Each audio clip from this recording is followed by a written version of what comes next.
Except for planetary exploration, the study of galaxies and cosmology, what this episode was about, have undergone the greatest advances since Cosmos was first broadcast. For one thing, at last we have a good photograph of our own Milky Way galaxy, about 100,000 light years across.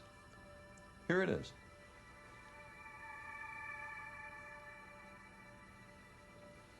It was taken by NASA's COBE satellite. We see it edge on, of course, since we're embedded in the plane of the galaxy. But you don't need a spacecraft to see it. If it's a clear night tonight, why not go out and take a look at the Milky Way? There's also new evidence suggesting that the Milky Way is not so much an ordinary spiral galaxy as a barred spiral, like this. Important work has now been done on mapping how the galaxies are scattered through intergalactic space.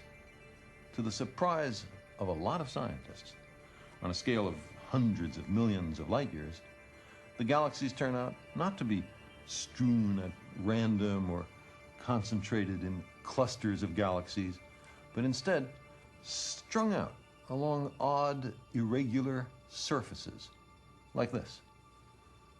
Every dot in this computer animation is a galaxy. The computer lets us look at this distribution of galaxies from many points of view, but this is how it looks from the Earth.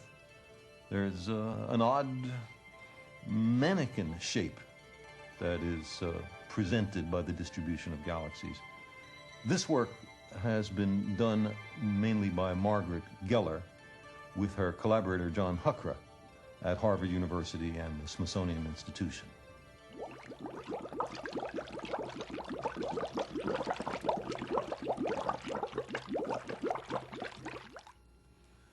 It's a little like soap bubbles in a bathtub or in dishwashing detergent. The galaxies are on the surfaces of the bubbles.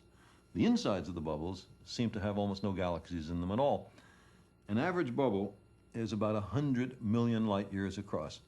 And that means that we've mapped still only a very small volume of the accessible universe, the galaxies nearest to us. But pretty soon, we should be able to extend this search out to enormous distances, out to distances so far away in space that we're looking back to the time that galaxies and their structures were first forming. And this poses a real problem.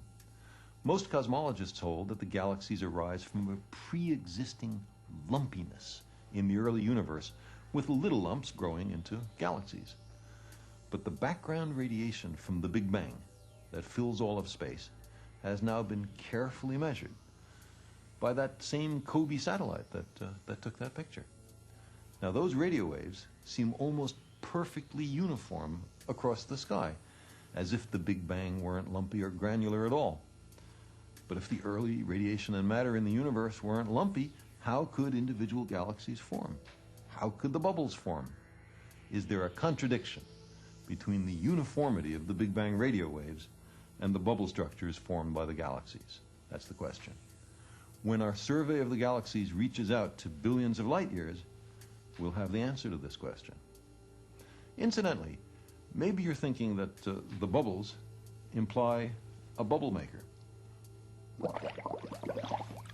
But then I'd have to ask you, who made the bubble maker? There's another infinite regress lurking here. And to one of the grandest questions, whether there's enough matter in the universe to close it, the only fair answer is that we still don't know. If it is closed, what is the hidden matter that's closing it? Is it faint stars, black holes, massive neutrinos, some exotic kind of dark matter unknown on Earth? We don't know. But there are reasons to think that we'll soon find out the answers.